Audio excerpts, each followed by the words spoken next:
with these results. To be able to deliver 11% earnings per share growth, I think, is very commendable in the current climate.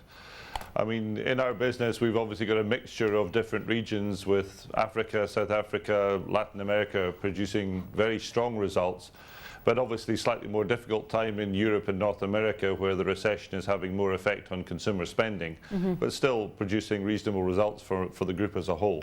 Well, the theme has been, growth right across emerging market operations, with developing markets a little bit more hesitant for the longest while now. To what extent does what's happening at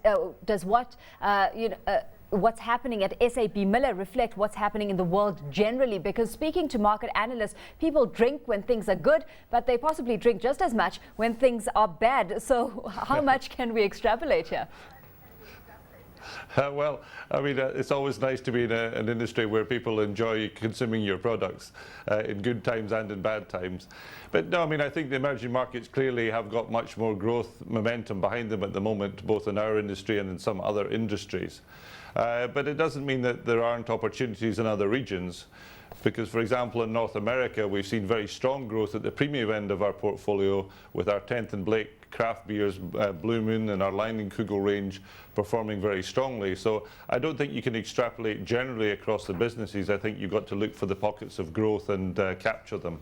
We're talking about price increases that you've been experiencing on the input side of things. Run us through the kind of increases you've seen and just how much you're able to pass on to the consumer. Because yes, while they are busy consuming even in difficult times, Jamie, one's got to assume that it's a little bit more difficult and tricky pushing those costs through.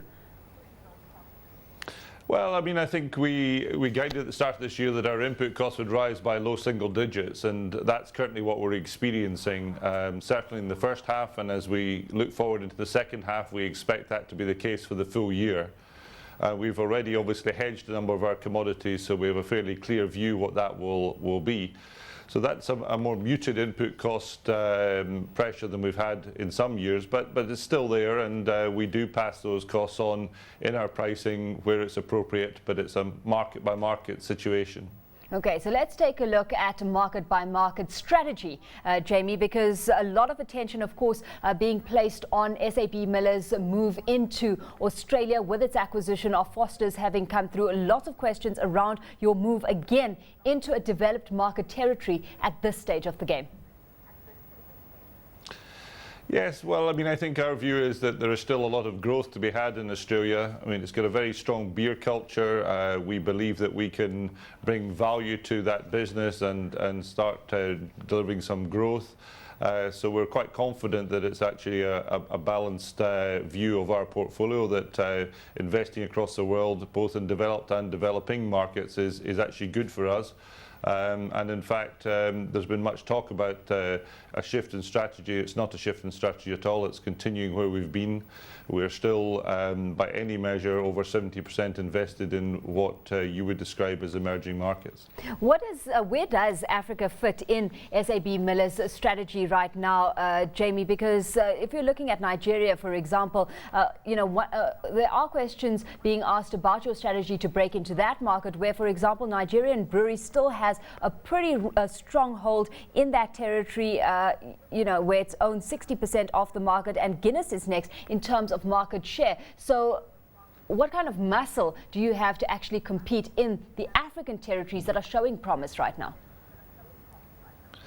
Well, I mean, Africa has been a very strongly performing region for us in the first half. I mean, we've been in Africa a long time.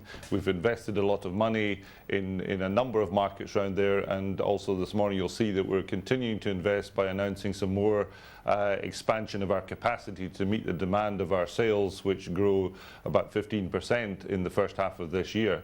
So we believe we are well placed to grow in Africa, and we will continue to invest to do that.